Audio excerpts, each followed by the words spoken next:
po, naghuhulog kami uli sa amin pala isda. 4,000 ngayon yung hinulog namin. Dati ang hinuhulog lang namin dito 2,000.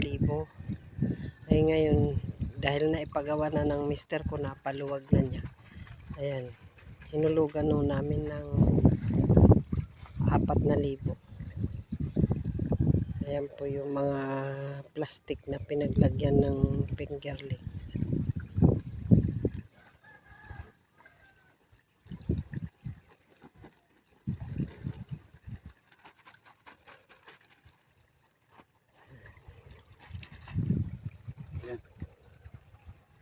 Tapos ito.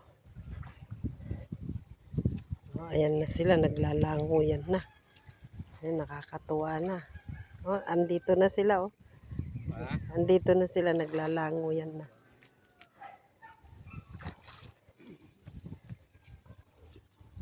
Ayan oh.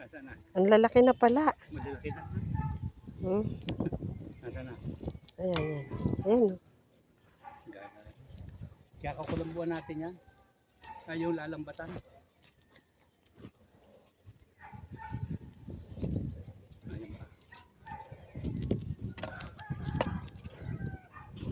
Ito. Ayan. Doon ka lumusong. Walang hagdan dyan eh. Ito, mayroon ditong 2 plastic. Ang bawat plastic daw nito ay 500. Maglalagay muna yung mister ko dito na isang plastic. Tapos dito naman sa kabila ang isang plastic. Susubukan niya dito sa concrete kung lalaki.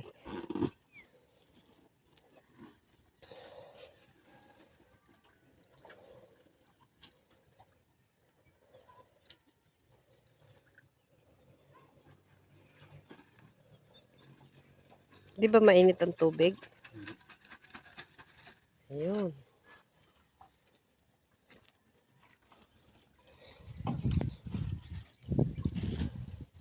Ayan.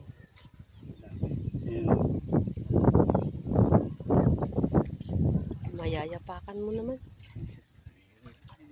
Ay, may malaki. Ayun.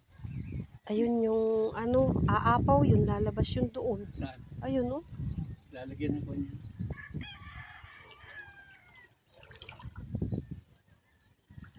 Ito yata marami. Ay, saan mo ilalagay yan? Dito muna. Hindi. Magbabawa. Dadagdagan ko yan. Marami yata ito. Lalagyan ko rin itong... Ay, kung baka maigahan naman yung isa na yun.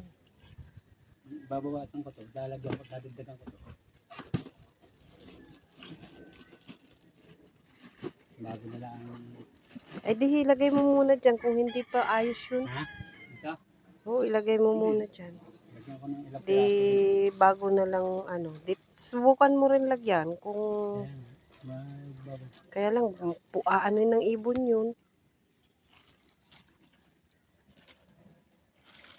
Ayun.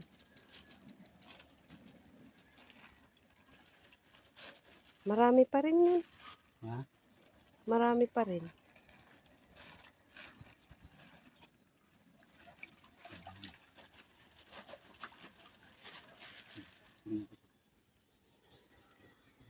Ayun, no, may isang malaki. Hindi naman niya kayang kainin niya, malilinggit na yun.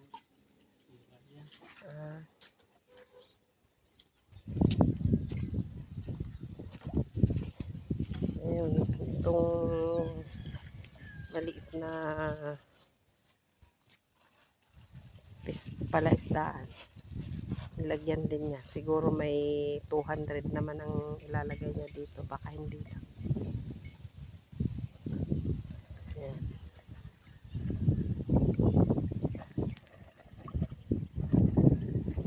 Ayan, maraming salamat. God bless po. Magandang umaga po.